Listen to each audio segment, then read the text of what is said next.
আসসালামু আলাইকুম। আজকে আমরা গণিতের খুবই গুরুত্বপূর্ণ একটি টপিক ঐকিক নিয়ম বা ইউনিটারি মেথড নিয়ে আলোচনা করব। এখানে আমরা খুবই সহজ পদ্ধতিতে একদম বেসিক জানার চেষ্টা করব। তো চলুন শুরু করি। আচ্ছা, আপনাকে যদি জিজ্ঞেস করা হয় যে একটি কলার দাম ৫ টাকা হলে ১০টি কলার দাম কত? এটা কিন্তু আপনি সহজেই পারবেন। তাই না? এটা কিন্তু আপনি সহজেই পারবেন যে একটি কলার দাম ৫ টাকা, ১০টি কলার দাম হবে ৫০ টাকা। কিন্তু সেম একই অঙ্ক যদি আপনাকে আবার জিজ্ঞেস করা হয় যে ৮টি কলার দাম ৪০ টাকা হলে ১৩টি কলার দাম কত? এক্ষেত্রে আপনি কি করবেন? এক্ষেত্রেও আপনি পারবেন। কিভাবে? যে ৮টি কলার দাম ৪০ টাকা তাহলে একটি কলার দাম কিন্তু ৫ টাকা আসতেছে।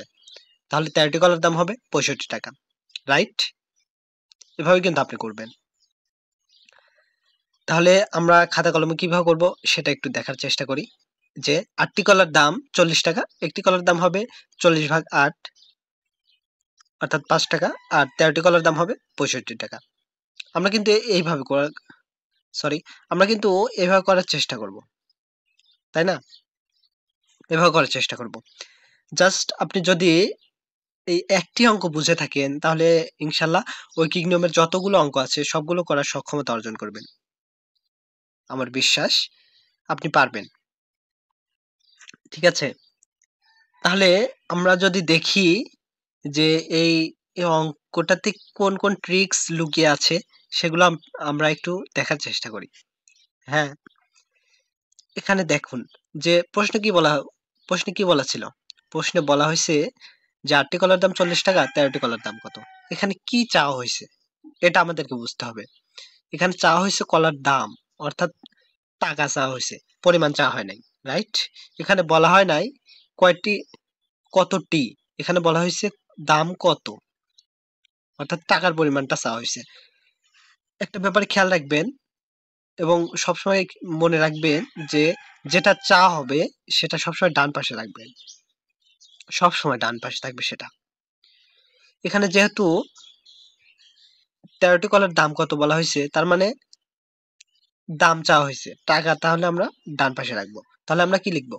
৮টি কলার দাম ৪০ টাকা, একটি কলার দাম একটি কলার দাম ৪০ ভাগ ৮। এই যে এখানে আরেকটা বিষয় গুরুত্বপূর্ণ, সেটা হচ্ছে ৮টি কলার দাম ৪০ টাকা, একটি কলার দাম কি ৮টি কলার দামের চেয়ে কম হবে না? কম হবে কিন্তু, যে কারণে এই যে এই মাঝখানের এই চিহ্নটা ভাগ ভাগ দেয়া হয়েছে। এখানে গুণও হতে পারে ক্ষেত্র বিশেষে। তাহলে ৮টি কলার দাম ৪০ টাকা, একটি কলার দাম হচ্ছে ৪০ ভাগ ৮ টাকা। তাহলে ১৩টি কলার দাম কত হবে? ১৩টি কলার দাম হবে, এই যে আমরা যে একটি কলার দাম পেলাম সেটাকে যদি ১৩ দিয়ে গুণ করি তাহলে আমরা ১৩টি কলার দাম পেয়ে যাব। তাই না? তাহলে চলুন আর কয়েকটি উদাহরণ দেখি।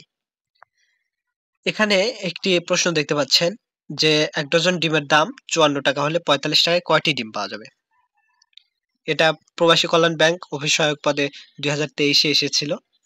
এটি একটি চাকরির পরীক্ষার প্রশ্ন। ঠিক আছে? দেখুন কত সহজ প্রশ্ন এসেছিল। যে ১ ডজন ডিমের দাম ৫৪ টাকা হলে ৪৫ টাকায় কয়টি ডিম পাওয়া যাবে? এক্ষেত্রে আপনি কিভাবে লিখবেন? ওই তো আমরা একটু আগে যে শিখে আসলাম যে, যে জিনিসটা চাওয়া হবে অর্থাৎ প্রশ্নে যেটা চাওয়া হবে সেটা আমরা ডান পাশে লিখবো। তাহলে কি চাওয়া হয়েছে প্রশ্নে? কয়টি ডিম? ডিমের পরিমাণ চাওয়া হয়েছে। তাই না? তাহলে আমরা এই লাইনটাকে সেভাবে লিখবো। মানে পরিমাণটাকে আমরা ডান পাশে লিখবো। তাহলে আমরা কিভাবে লিখতে পারি? যে আমরা কিন্তু লিখতে পারি ১ ডজন সমান তো ১২টি, এটা আমরা জানি। যে আমরা লিখতে পারি ৫৪ টাকায় পাওয়া যায় ১২টি ডিম। আমরা কিন্তু লিখতে পারতাম ১২টি ডিম পাওয়া যায় ৫৪ টাকায়। কিন্তু সেটা লিখিনি। আমরা লিখছি ৫৪ টাকায় পাওয়া যায় ১২টি ডিম।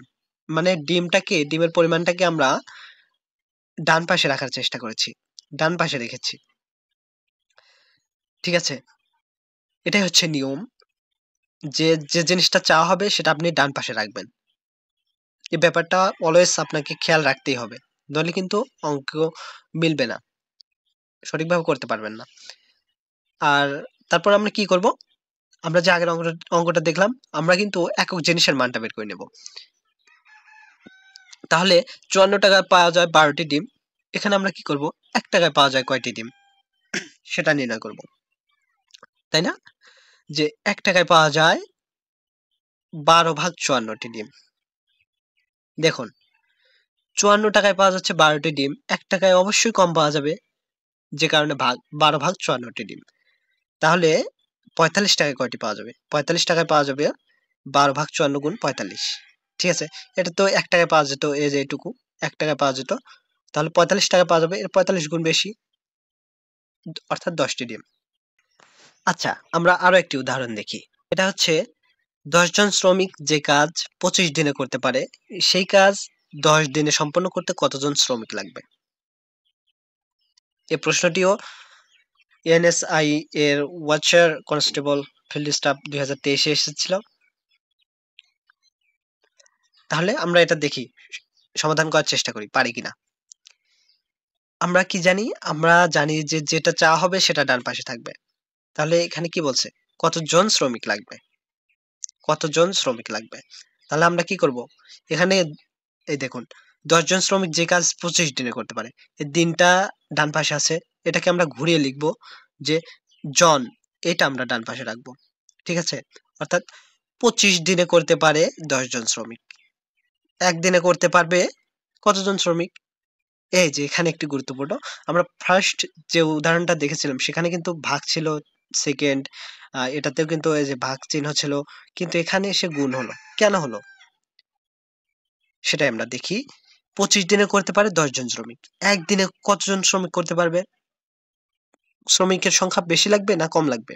অবশ্যই বেশি লাগবে, কারণ 25 দিনে করতে পারতেছে 10 জন, 10 জন মিলে 25 দিন লাগতেছে। সেই কাজ যদি আমি একদিনে করতে চাই, তাহলে তার বেশি লাগবে না শ্রমিক? তার কিন্তু বেশি লাগবে, যে কারণে এখানে গুণ হয়েছে, 10 গুণ 25 জন শ্রমিক। আশা করি বুঝতে পেরেছেন। তাহলে এখানে কি চাইছে? 10 দিনে কতজন শ্রমিক লাগবে? 10 দিনে যদি সেই কাজটি সম্পন্ন করতে চাই, তাহলে কতজন শ্রমিক লাগবে? তাহলে আমরা বের করলাম যে একদিনে শ্রমিক লাগবে 10 গুণ 25। তাহলে 10 দিনে কতজন লাগবে? আচ্ছা, একদিনে এতজন লাগে শ্রমিক, 10 দিনে করতে গেলে অবশ্যই কম লাগবে, তাই না? একদিনে করতে গেলে একটা কাজ বেশি শ্রমিকের তো লাগবে, বেশি শ্রমিককে খাটাতে হবে, কিন্তু সেই কাজটাই আমি যখন দিনে দিনে করব তখন কিন্তু আমার শ্রমিক কম লাগবে, মানে প্রতিদিন কম পরিমাণ শ্রমিক খাটাতে হবে। তাহলে এখানে ভাগ হইছে, দেখেন এই যে এখানে ভাগ হইছে, অর্থাৎ 10 গুণ 25 ভাগ 10। আগে কি ছিল? এখানে কিন্তু গুণ ছিল, কারণ 1 টাকায়, এই বেসিকটা আমাদেরকে কিন্তু অবশ্যই বুঝতে হবে যে এখানে 1 টাকায় পাওয়া যায় এতটি ডিম, 45 টাকায় অবশ্যই বেশি পাওয়া যাবে, কিন্তু এখানে দেখুন একদিনে করতে পারে এতজন শ্রমিক, 10 দিনে করতে পারবে তার চেয়ে কম জন শ্রমিক, অর্থাৎ শ্রমিকের ক্ষেত্রে সাধারণত গুণ হয়। এই ব্যাপারটা আপনারা খেয়াল রাখবেন, ঠিক আছে? তাহলে 25 জন শ্রমিক। আশা করি বুঝতে পেরেছেন। এরপরেও যদি বুঝতে কোথাও সমস্যা হয়, ভিডিওটি বারবার দেখতে পারেন একটু মনোযোগ সহকারে, ইনশাল্লাহ বুঝে যাবেন।